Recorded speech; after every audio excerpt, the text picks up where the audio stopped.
Hello बच्चों, कैसे हैं आप लोग। मैं आशा करता हूं कि आप लोग बहुत ही स्वस्थ और मस्त होंगे। तो आप सभी के लिए most and important VVI question लेकर आ चुके हैं, जो कि आपको मैट्रिक परीक्षा में काफ़ी इम्पोर्टेंट होगा। देखिए, ये जो सारा प्रश्न है आपको क्वेश्चन बैंक से लिया गया है, जो कि आपको मैट्रिक परीक्षा में बार बार क्वेश्चन पूछता है।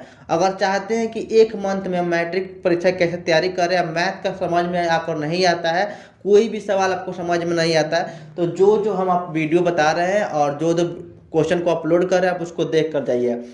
हम डेली आपको 10 क्वेश्चन देंगे। अगर आप 10 क्वेश्चन को डेली कर जाते हैं, देखिए 50 क्वेश्चन इससे रहेगा। मैथ से हम 50 क्वेश्चन को गेस्ट करेंगे जो परीक्षा में आएगा।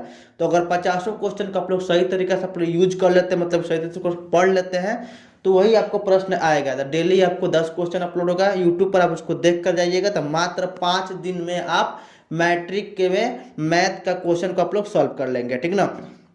वैसे हो गया मैथ में 10 क्वेश्चन, वैसे हिंदी में 10 क्वेश्चन हो जाएगा, आपको एसएसटी में 10 क्वेश्चन हो गए। तो सबसे पहले हम लोग 10 क्वेश्चन अभी मैथ का देख लेते हैं, जो कि आपको most important VVI important question होगा, ठीक ना। तो देखिए पहला क्वेश्चन है, ये जो क्वेश्चन है आपको 135 और 225 को यूक्लिड विभाजन एल्गोरिथम का प्रयोग करके एचसीएफ निकालिए, ठीक ना। ये क्वेश्चन आपको बार बार कई बार क्वेश्चन पूछा जाता है, ठीक ना। तो ये आप लोग इसको याद रखिएगा, ठीक ना। तो इसको लिखेंगे सबसे पहले हल, क्या लिखेंगे, हल। यहाँ पर बताइए 225 और 135 में 225 क्या है, 12 है। तो इसको हम ऐसे घुमा लेंगे, 12 का साइन दे देंगे और यहाँ पर 135 लिख देंगे, ठीक ना। 135 225 को एचसीएफ देखिए हम लोग कैसे निकालें, यूक्लिड विभाजन परिमेयिका का प्रयोग करके। तो यहाँ पर लिखेंगे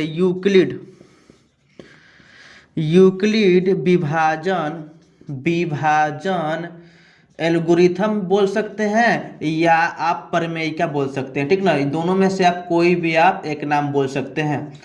तो ये आपको सूत्र दिए थे A=BQ प्लस R। जब तक R का मान जिससे कट के 0 हो जाएगा वही आपका क्या हो जाएगा, शेषफल हो जाएगा। तो चलिए सबसे पहले इसको हम लोग भाग करके यहाँ पर रफ करके देख लेते हैं। तो यहाँ पर 135 को इधर लिखेंगे और 225 को हम क्या करेंगे, इधर लिखेंगे। तो 135 है, यहाँ पर अगर 2 बार करते हैं तो 270 हो जाएगा। यहाँ पर 225 है, तो हम यहाँ पे एक बार इसको कटाते हैं, एक बार में। तो यहाँ पर एक बार में चला गया, 5 में से 5 गया 0 और यहाँ पर हो जाएगा 12 में 3 जाएगा 9, यहाँ पे ये कट जाएगा, एक कट जाएगा, ठीक ना। इसको हम लोग क्या करेंगे, घेर लेंगे, फिर इसको 135 को हम इधर उतार लेंगे, इसको यहाँ पर उतार लेंगे।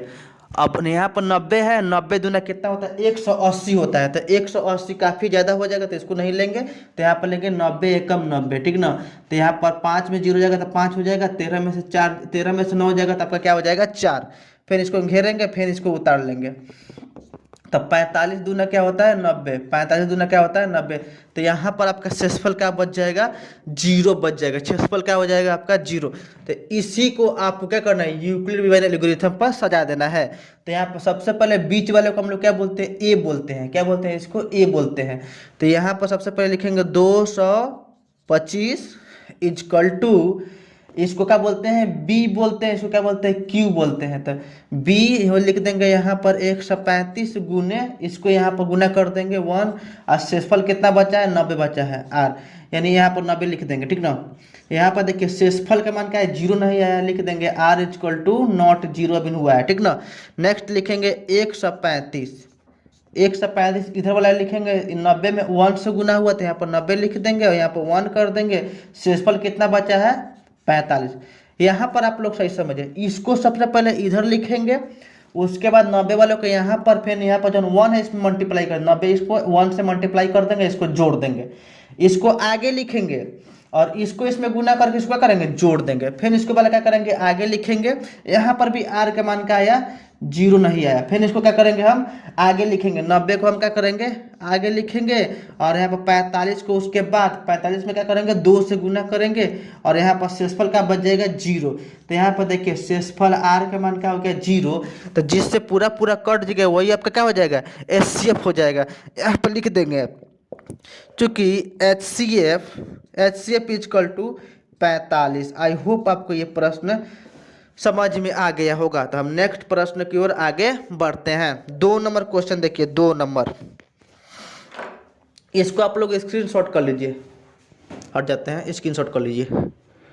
तो चलिए अब हम लोग देख लेते हैं 2 नंबर क्वेश्चन। क्या लिख देते हैं? 2 नंबर क्वेश्चन लिखेंगे सबसे पहले हल। क्या लिखेंगे?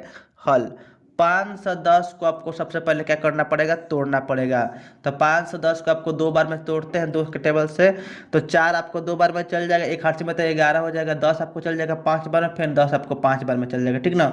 फिर इसको हम लोग कटाएंगे, ये आपको 2 के टेबल से 3 के टेबल से कटेगा, ठीक ना। तो 3 के टेबल से आपका 24 हो जाएगा 8 बार में, और 15 यहाँ पे कितना बचेगा? 15 आपको हो जाएगा 5 बार में। फिर इसको हम लोग कितना के टेबल से कटाएंगे? तो 8 5 13 हो जाएगा, नहीं कटेगा, 5 के टेबल से कटेगा, 5 एकम 5, 3 5 यदि 5 एकम 5 और 7 5 35, तो ये हो जाएगा आपका ये। अब नेक्स्ट देखेंगे 52 का, 92 का, ठीक ना। 2 के टेबल से 8 आपको कितना बार में जाएगा? 4 बार में, यहाँ पर 6 हो जाएगा 46 बार में, ठीक ना। फिर आ जाएगा 2 के टेबल से 23 बार में, ठीक ना। तो यहाँ पर लिखेंगे अभाज्य गुणनखंड, लिखेंगे अब 510 और 92 का अभाज्य गुणनखंड, अभाज्य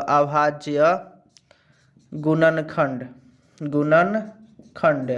यहाँ पर लिखेंगे 510 इजकल टू 2 गुने 3 गुने 5 गुने 17 बचा है, ठीक ना। फिर लिखेंगे 92 का 2 गुने 2 गुने आपको क्या बचा है? 23 बचा है। तो यहाँ पर क्या कह रहा है? HCF और LCM निकालने की कह रहा है, ठीक ना। तो यहाँ पर लिखेंगे HCF, क्या लिखेंगे? HCF कितना? 510 का, और 510 और किसका निकालना है? 92 का, ठीक ना। तो इसमें देखिए 2 2 कॉमन हो जा रहा है, ठीक ना। उसके अलावा आपको कोई कॉमन नहीं दिख रहा है, तो HCF का आपका क्या हो जाएगा? 2 हो जाएगा। LCM लिखेंगे 510 और 92 का, तो आपका 2 तो ऐसे ही लिखाएगा, और जो जो बच रहा है उसको भी लिख देंगे। 3 बच रहा है, 5 बच रहा है, 17 बच रहा है, फिर यहाँ पे क्या बच रहा है? 2 बच रहा है, फिर यहाँ पर 23 बच रहा है। तो इसको आप लोग गुना कीजिएगा, 23,460 क्या आएगा? 23,460। इसको हम पहले ही गुना कर लिए, तो आप लोग कॉपी पर अच्छी तरीके से कैलकुलेटर निकाल कर लीजिएगा। इतना आएगा 23,460, ठीक ना। 23,460 आएगा। नेक्स्ट हम तो चलिए हम लोग देख लेते हैं 3 नंबर आपको क्या कह रहा है। तो यहाँ पर लिखा है कि व्याख्या कीजिए इतना का और इतना का भाज्य संख्या है क्यू। तो यहाँ पर सबसे पहले लिखेंगे हल। क्या लिखेंगे? हल। हल लिखेंगे, उसके बाद लिखेंगे 7 गुने 11 गुने 13 गुने प्लस 13 दिया है, ठीक ना। इतना दिया है, तो आप इसको सबसे पहले इसमें क्या आपको कॉमन दिख रहा है? 13 यहाँ पर भी है, 13 यहाँ पर भी, तो 13 आपको क्या कर लेना है? कॉमन लेना है। तो यहाँ पर लिखना है 7 गुने 11 गुने 1, यहाँ से 13 हट गया तो यहाँ पर आ गया, तो यहाँ पर 1 बचा, तो फिर यहाँ पर भी 13, यहाँ पर 1 बचा, ठीक ना। तो इसमें लिखिएगा, इसमें आप लोग लिखिएगा जो कि एक अभाज्य संख्या नहीं है, क्योंकि 13 इसका गुणनखंड है जो एक भाज्य संख्या है, ठीक ना। यहाँ पर लिखेंगे फिर, क्या लिखेंगे? फिर इसको उतारेंगे 7 गुने 6 गुने 5 गुने 4 गुने 3 गुने 2 गुने 1 प्लस 5। यहाँ पर देखिए कॉमन क्या है? यहाँ पर भी 5 है और यहाँ पर भी 5 है, तो 5 5 कॉमन ले लेते हैं, तो क्या बचता है? 7 गुने 6 गुने 5 गुने 4 गुने 3 गुने, यहाँ पर 5 क्या करेंगे? यहाँ पर 5 कॉमन ले लेते हैं, यहाँ पर क्या बचेगा? 1, ठीक ना। उसके बाद क्या बचा है? 2 गुने 1 और प्लस 1, ठीक ना। तो यहाँ पर भी क्या है? 5 भी कॉमन हो रहा है, जो कि ये भी आपका अभाज्य संख्या नहीं है। क्या है? अभाज्य संख्या नहीं है। यह क्या है?